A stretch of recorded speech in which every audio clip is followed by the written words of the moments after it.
Welcome to Getting to Know You with Gold Club Green, and our guest today is Karina Dennis. Hi everyone. So, Karina, tell me, when you were at school, what was the goal, what was the ambition, what were you going to be? When I was at school, I was a very versatile student. I was sort of into everything at the time. My favorite subject was geography and economics, and I sort of paired those two in a human environment interest that kind of fed me to making a lot of the decisions that um, led to me working at GCG and meeting everyone. So, you remind me what you studied at university again? I did geography. I did human geography, which was a social science and public policy focused course, and covered a range of things from international development and relations to resource evaluation and management. Cool. We're obviously from slightly different generations, some would argue. Um, Sustainability for me was something I was aware of for a while, like for a long, long time. Um, Going back to Al Gore and a huge amount of work that went on when kind of climate. Um, how much would you say sustainability or an awareness of climate change was around you or surrounded you when you were growing up? A lot. I think there was a really heavy push when I was growing up to engage with a lot of climate change awareness and even things from learning to recycle and how to sort of reduce your carbon footprint to eventually it being something that schools would get involved with. There would be, climate awareness days. So yeah, I'm sure it was probably a lot more of an event, I would say. Is there an area of is there a stat or a number? What kind of like created? I don't want to use the word alarm, but what created the motivation to kind of be more involved in this space? Something that kind of really surprised you. Yeah.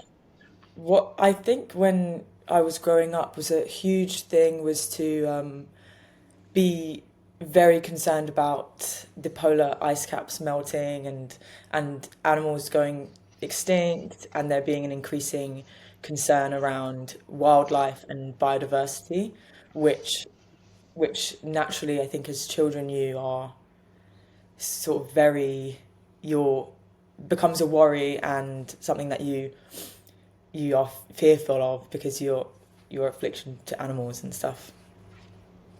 Do you and it's hard. Like how do you as an individual in London stop polar ice caps melting? Do you feel as you've grown up, gone to university, gotten more involved in the topic, do you feel able to make an impact, to make a difference? I think it really depends. Um, what I've learned the more I've studied human environment interaction is that the major the major problems and the major causes of climate change are not so much in our hands as individuals. Um, that being said, there are still so many things that we can do to reduce our individual footprint. For example, just living in London, I always take public transport. I don't have a car, and that itself is a huge. It would be a huge reduction if I was to be compared to driving a car every day to work and that kind of thing. But with living in London, I think there's pros and cons because you're such close proximity to people that it's easy to forget aspects of the world that are affected by climate change in different ways. Yeah, no, agreed. Um, so you're now here working in a climate tech, for want of another word. Um, what's been tell me something positive about that experience, or even just as you start to understand the impact of technology on emissions and on planetary impact. Tell me something about that. Yeah, I've loved working in the climate tech. I think it's been an amazing transition because I've been able to really witness firsthand there being a a real a real like pathway being created for a lot of really large organizations to get involved in the movement. For want of a better word, it is something that is a movement towards not only sustainability for cost efficiencies, but for uh, better representation and better engagement with real world issues that do propel more sort of a better reputation, I would say. Um, you're stopped in the street, you're at the pub having a glass of wine with your friends, and somebody says, "Karina, what do you do for a living?" What do you tell them? I tell them that I am a consultant for a climate tech company, and a lot of people will inquire, like, what does that mean? Climate tech is such a new topic. I don't think that many people in my generation necessarily have that as at the forefront of their mind when they think about an industry. Um, and I explained to them that we do carbon impact measurements, and there is a huge interest there in around my friends and around my generation as a whole. I think it's amazing for people to see that there are actually opportunities to develop in a space that's very new and fresh and progressive as well. I can't believe for a minute you don't use one of our fantastic statistics to convince them of the impact of I technology. Come on, should you do. must.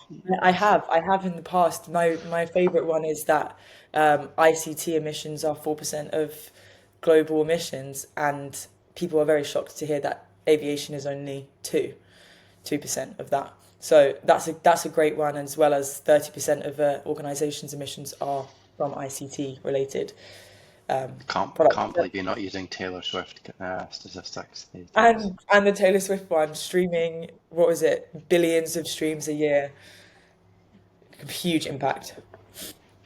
As you look ahead, you're obviously very early in your career, and you look ahead to the future, obviously an uncertain future, certainly at the moment, world in turmoil.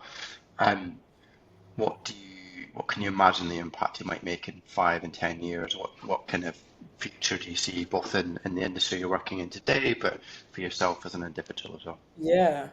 I, for myself, I see a lot of hopefully progress towards helping organizations reduce their carbon impact.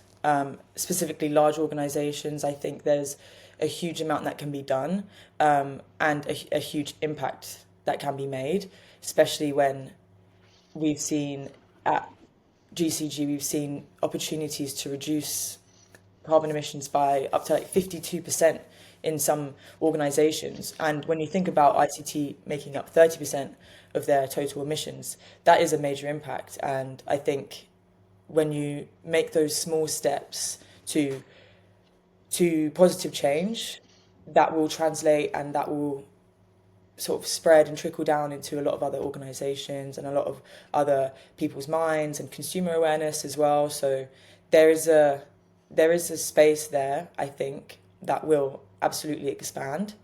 And I want to be part of it. Yeah. Um, Gen AI is obviously the hot topic at the moment. Mhm. Um, and as we both understand, it has a huge environmental impact.